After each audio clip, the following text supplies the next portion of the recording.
Argentina against France, folks, and it's the away side, a youthful French side, which gets the win 28 points to 13. That's pretty emphatic. The experience difference between these sides was vast. I mean, you can talk with some of the other series about the Six Nations sides having been together and having a lot more cohesion. This is a very new French side, so I don't think we can make the case for the fact that, these guys have played that much rugby together that they caught a rusty Argentina side. This highlights the depth of French rugby, I would say, and probably a bit of good coaching. Felipe Contepomi in his first match for the Pumas will be disappointed, but I don't think you can judge everything just on one match. I think if they can reduce their errors and improve its scrum time, they can be a better side than what they showed here today. Great weather in Argentina, great crowd. They were kept a bit quiet at times though because of the French performance. It was really, really highlighted the depth in French rugby, especially with some of the youth, but also some of the kind of second or third choice guys like Baptiste played a great game. How many good number 9s does France have? A lot. He played incredibly well, and so too did a lot of the debutants for France. We'll go through some of the key events and stats. You guys can let us know your thoughts. Part of me was kind of hoping Argentina would win because it's cold in New Zealand, and I tend to wear the winning team's colours, but I don't have a French jacket, so I'm sitting here in a bloody rugby jersey in the middle of winter in New Zealand. But hey, I live in Auckland, so it's not that cold.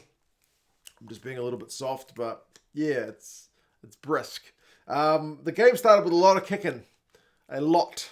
More so than any of the games we've seen this weekend by a mile. We had 25 kicks in the first 13 minutes.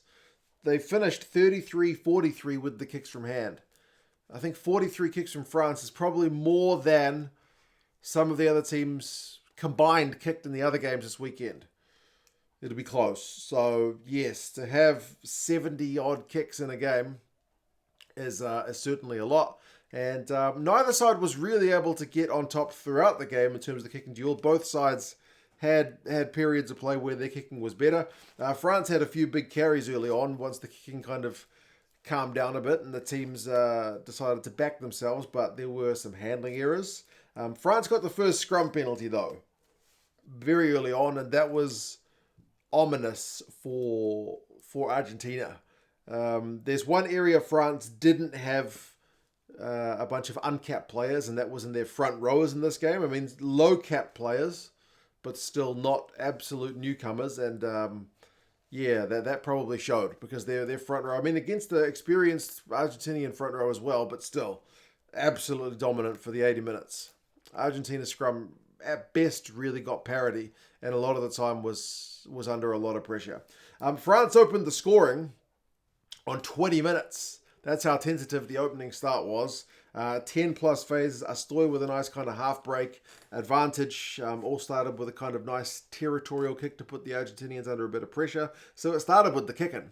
It's all that kind of chess opening, isn't it? To get these guys in the right position. Well, that ends with the French getting a 3-point advantage. But then a couple of minutes later, Argentina got their first points when there was a no-arms kind of off-the-ball shot on Gallo, which meant the Argentinians were able to even it up. So you're 25 minutes into the game. It's 3 points apiece. It's been very much kind of positioning and trying to get that territorial advantage, not wanting to play in your own half. First test of many months for both these sides and more than 6 months for the Argentinians. 27 minutes was probably like the first real, genuine try-scoring chance, and that one was to Argentina. They dinked through in the corner and Delguy went really close, but Antoine Frisch put in a heck of a try-saving tackle. I'm not sure if they gave a man of the match award, but him and Serran would probably have to be right up there. Great defensive play. Firstly, he gets under the ball, he makes the tackle, and he makes sure Delguy goes into touch.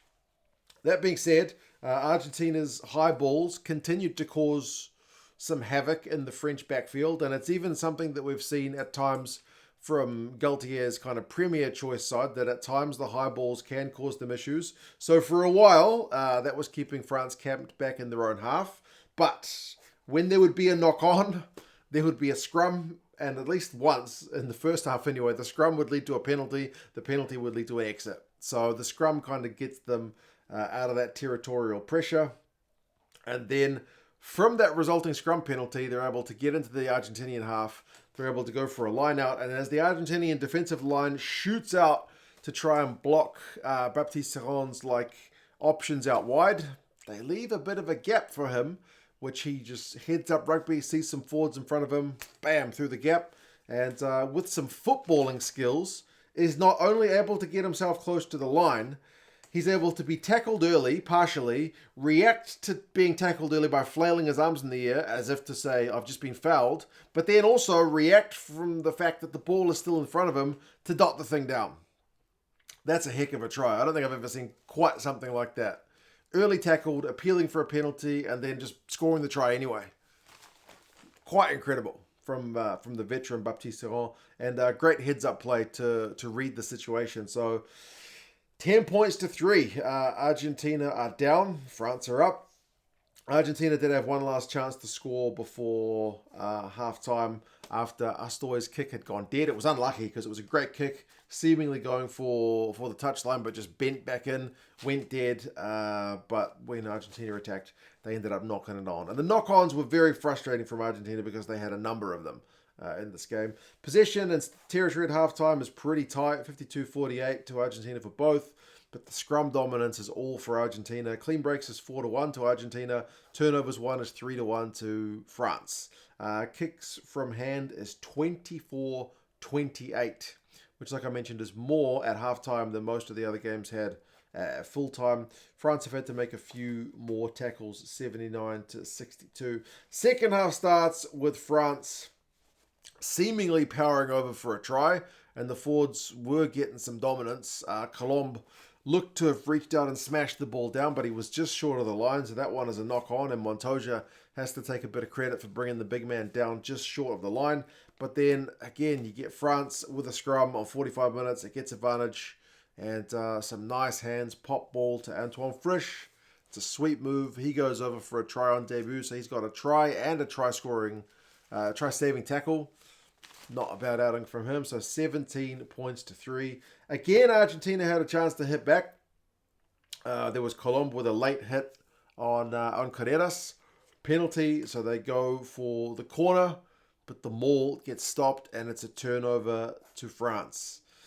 So there's chances there for Argentina. I don't want to dismiss this performance as having no opportunities, but certainly Argentina were not good at taking them. And then Astoy punishes Argentina not too long later with a really nice long shot at goal, 50 plus meters. It was a soft penalty as well from Argentina, just for being offside at a kick. So 20 points to 3. That's looking like game over. What can Argentina do to get their fans back in the game? They did have a chance to go 5 meters out when the French were pinged for not rolling at the breakdown. They went for the line out. You're thinking, are they going to maul it? Because they've just mauled it earlier and not managed to get any pay for it. But they didn't maul it. It was a nice wee kind of move to Matera, who pops it back to Montoya. He grabs it one-handed and is able to barrel over the line past the French defense. So, hell of a move. Like, they needed that. And that gets the crowd at least back into the game a little bit. The misconversion means it's still a 12-point game. But certainly gives the crowd something to cheer about. Serron, though, kicked it 50-22 not too long later, which was, just steals that momentum that Argentina are threatening to build right away from them. That's what you want from your veteran players, which was after a big scrum. They go through 12 phases. Tuilangi has come on, and he's an absolute giant. It's really hard to bring him down. Astoy gets the ball to a cutting Atisogbe, and he powers through about 3 Argentinian defenders. They won't be happy with how he got that one, but that's also a heck of a debut try. Like, him and Frisch scored some really nice tries. So 25 points to 8. Once again, looking like game over. What can Argentina do in reply? They get held up after a tap and go, chance to chase the game. Carreras has a knock on, so a couple of chances again that go a begging. Jean-Baptiste comes on, slots a penalty goal. 28 points to 8. That's a 20-point lead with 5 minutes to go. Argentina are not winning this one.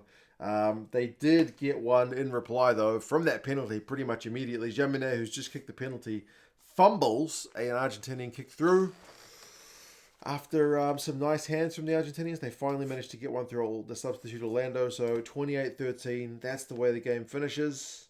That's a really impressive win for France. Very, very young side against a very much more experienced Argentinian side, although with a new coach and with limited time together. So game 2 is going to be really interesting. I can't imagine Argentina make as many mistakes in the second game as they did the first game. They made a lot of errors. But that being said, I don't know if they can fix the scrum in 1 week because the French had absolute dominance over them. Possession finishes 51-49 to France. Territory 54-46 to Argentina.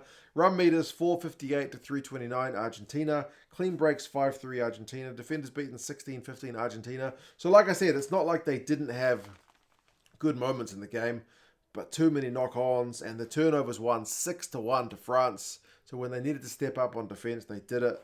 And they can also offload like mad, 11-4. French offloads to Argentinian ones.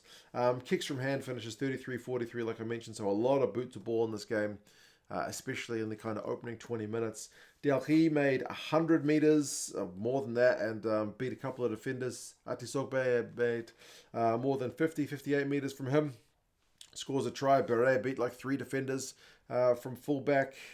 Kremer made 21 tackles. Frisch made 15.